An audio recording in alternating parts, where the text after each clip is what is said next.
Hey everyone, very good morning and welcome back to my channel. और अभी जो है सुबह के बज रहे हैं 10:30 और बहुत जद्दोजहद के बाद दोनों जो हैं सो चुकी हैं। और घर की स्थिति जो है उन्होंने पूरा बिगाड़ दिया, क्योंकि बच्चे खेलते हैं, कूदते हैं, दौड़ते भागते रहते हैं तो चीज़ें ऐसे होती है। अब मैं फटाफट से जा रही हूँ, थोड़े बर्तन हैं उसको मैं क्लीन करूँगी और खाना बनाऊँगी। इनका जो बेबी फूड है वो प्रिपेयर करूँगी। कई बार क्या होता है, जैसे अब मैं चावल दाल नहीं बनाती हूँ या अलग चीज़ बनाती हूँ तो फिर इनके लिए खिचड़ी या फिर जैसे दलिया हो गया या ओट्स हो गया तो वैसे मैं बना देती हूँ। तो बस चलिए फटाफट मेरे साथ चलते हैं किचन में और करते हैं फटाफट से काम। चलिए लगते हैं फटाफट काम में और कुछ करते हैं बातें। जनरली क्या होता है कि जब भी आप काम करते हो ना तो ये होता है माइंड में 10 तरह के, अगर आपकी ऑफिस खुली हो और बच्चे सोए हों तो ऐसा होता है कि फटाफट फटाफट सारा काम निपटाओ, फिर ऑफिस जाके पंच इन करो। क्योंकि मॉर्निंग आप जितना जल्दी, अगर मैं 12 बजे पंच इन करूँगी तो 8 आवर्स की मेरी ड्यूटी होती है, तो उसमें मुझे 12 बजे जो है 12 बजे अगर मेरी पंच इन होती है तो 8 बजे मैं पंच आउट कर देती हूँ। और अगर लास्ट क्लास होती है तो 8:15 तक जो है क्लास ख़त्म होती है, तो फिर आप आ सकते हो घर। और यहाँ पे हस्बैंड भी आ चुके थे, तो अब मुझे टेंशन फ्री मैं काम करूँगी, क्योंकि वो अगर बच्चियाँ जग जाती हैं तो फिर देख लेते हैं। और यहाँ पे मैं इनके खिचड़ी के लिए मैंने चावल और दाल भिगो के रखे हुए थे और कुछ सब्जियाँ मैंने ऐड कर दी, क्योंकि मेरे पास जब सब्ज़ी ऐड मतलब घर में पड़ी होती है तो मैं ये सारी चीज़ें ऐड कर देती हूँ। और अभी जैसे ठंडा है तो मतलब ठंड के टाइम में अच्छा ये हो जाता है, विंटर सीजन में अच्छा सब्ज़ी आ जाता है, वैरायटी आपको मिल जाती है, अच्छी वाली गाजर आ जाते हैं, बीन्स आ जाते हैं। तो वो सारी चीज़ें मैं कोशिश करती हूँ अपनी बच्चियों को खिलाऊं, क्योंकि यार क्या है ना कि बच्चे मैं अगर अपनी बात करूँ तो कई 2-4 दिन ऐसा हुआ कि मैंने ना इनको मतलब जस्ट जो भी खाना देती थी तो ये ज़्यादा खाते नहीं थे और मैं बहुत ज़्यादा एफर्ट्स नहीं करती इनको खिलाने के लिए। तो ये होता था कि सिर्फ ये दूध पे रहती थी और 2-4 दिन में ना इनको कॉन्स्टिपेशन हो गया। और कॉन्स्टिपेशन ऐसा हो गया कि मतलब सिया को बहुत मतलब दिक्कत हो गई। तो फिर मैंने सोचा कि नहीं यार, पूरा प्रॉपर खाना ही खिलाते हैं इनको, क्योंकि छोटी बच्ची हैं, इनको पता नहीं है क्या है क्या नहीं है।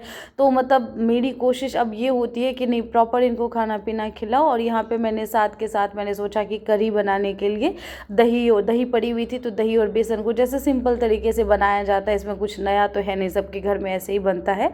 तो बस वही मैं कोशिश कर रही थी बनाने की। और जल्दी जल्दी अगर लंच बन जाता है तो फिर ये होता है कि मैं फटाफट चली जाती हूँ। और उसके बाद जब मैं 3 बजे 3:30 बजे आती हूँ ना घर, तो ये होता है कि खाना बनाने का टाइम नहीं होता। हस्बैंड को भी फिर दोबारा ऑफिस जाना होता है, मुझे भी फिर केयर टेकर आते हैं तो मुझे भी निकलना होता है, तो बहुत मतलब हड़बड़ मच जाती है। तो मेरी कोशिश ये होती है बच्चियाँ सोए और मैं काम पे लग जाऊँ। तो फिर वो चीज़ हो जाती है कि अगर लंच वगैरह प्रिपेयर हो तो टेंशन नहीं होती ज़्यादा। बर्तन वगैरह का क्या है, अगर वो आती है केयर टेकर आती है, जैसे वो बच्चों को भी 3-4 घंटा देखती है और प्लस मतलब अगर उसको टाइम रहता है तो झाड़ू पोछा भी कर लेती है।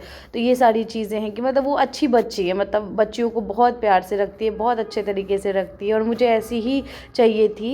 एक्चुअली इससे पहले मतलब इसकी मम्मा काम करती थी, मतलब आती थी, आंटी आती थी, बट आंटी अभी गांव गई हुई हैं तो ये बच्ची आती है बच्चों को देखने के लिए। तो ये है कि यार अगर अच्छे लोग मिल जाते हैं ना कहीं पर भी तो मुश्किलें ज़्यादा नहीं होती। बट अगर अच्छे लोग, आज के डेट में ट्रस्ट इशू बहुत ज़्यादा है कि आप बच्चों को ना किसी के पास नहीं छोड़ सकते, किसी के पास नहीं रख सकते, क्योंकि आजकल टाइम बहुत ज़्यादा ख़राब हो गया है। मैंने एक वीडियो में बताया भी था और मुझे लगता है मोस्टली लोगों को पता होगा कि आजकल केयर टेकर या फिर जो भी आप बच्चों को रखते हो ना मतलब डे केयर में, तो वो ज़्यादा सेफ नहीं है। बट टचवुड ये बच्ची अच्छी है और इसकी मम्मा भी अच्छी थी, तो मतलब काम चल जाता है। और क्या है यार कि जॉब तो करना ही है, कितना भी आप कोशिश करो आपको करना ही पड़ेगा कंटिन्यू। बीच में मैं सोच भी रही हूँ कि डिसकंटिन्यू कुछ दिन, जब तक सिया श्वेता बड़ी नहीं हो जाती तब तक डिसकंटिन्यू करने का। फिर पता नहीं, अभी कुछ सोचा नहीं है प्रॉपर तरीके से, तो जब तक चल रहा है तब तक चल रहा है, देखते आगे क्या होता है। जो भी होगा जैसे भी होगा आपको तो अपडेट दूंगी ही कैसे है क्या है। तो बस यही सारी चीज़ें चलती होती है। और शाम आते आते इतना ज़्यादा मैं थक जाती हूँ ना, मुझे ऐसा लगता है कि हाश आज का पूरा दिन कंप्लीट हो गया।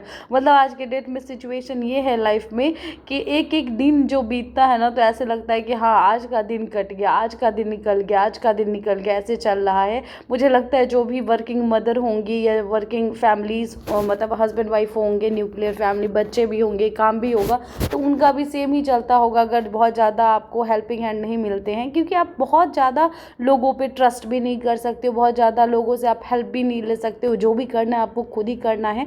तो ये सारी चीज़ें चलती है। और कपड़ों का आजकल बड़ा इशू हो रहा है, अगर वॉश करो टाइम पे तो सूखता नहीं है, और छोटे बच्चों के साथ तो ऐसा है कि भैया कपड़ा ना सूखे तो फिर पहनाओगे क्या, क्योंकि दिन में 25 बार ये कपड़े बदलती हैं बच्चियाँ।